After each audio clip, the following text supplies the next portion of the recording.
À tous de DDO, attention pour les décomptes finales.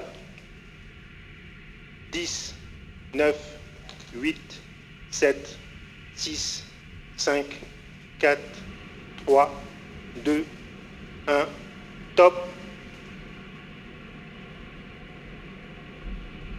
Allumage Vulcain. Allumage EAP, décollage.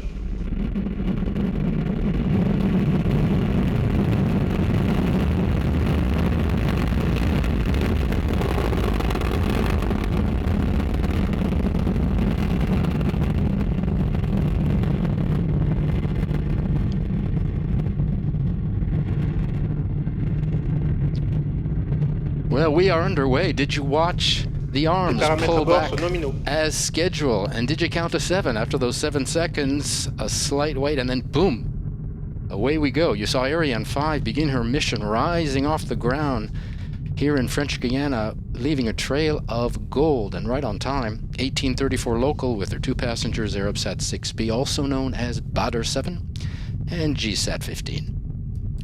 The boosters are providing 92% of the thrust right now, propelling the launcher along its trajectory at an ever higher velocity, getting her away from the pull of the Earth.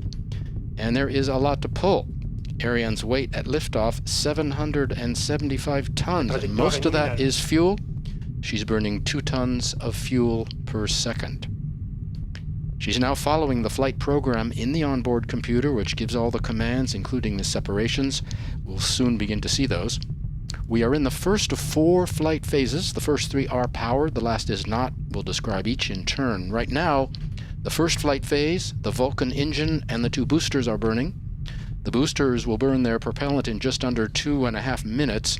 They're the first that will be jettisoned. You'll hear the DDO call out that milestone as he calls out right now. Everything is okay on board. We're heading east, out over the Atlantic. The decision to build the site here in French Guiana, made in the 60s when France wanted a new base, was in part made for its opening on the water to allow for launches over uninhabited areas. On the bottom of your screen, our altitude on the left and our speed on the right. We need a speed at orbital injection about 9 kilometers per second. Our altitude will be about 1,000 kilometers up for our first passenger, so watch for those numbers. You just saw the flame out of the boosters. You can see them falling away. The white dot below them is the main engine, which continues to burn. You can see what it looks like up there. The boosters are jettisoned. There's a second one out of camera range on the left. What happens is the onboard computer detects there's no more fuel in the tanks.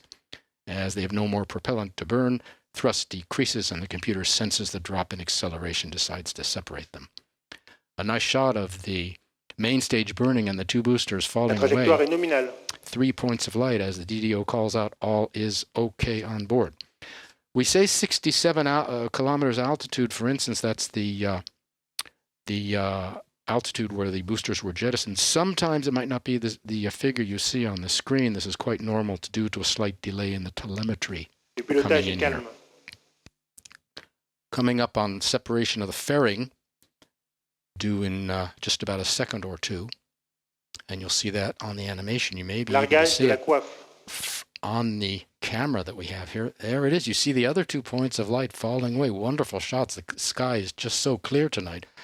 On the onboard camera, you see what happens there. There's another half out of camera range on the right. Separation is given by 2 pyrotechnical systems. One is horizontal, one's vertical. They're cords that actually remove the fairing by a small controlled explosion.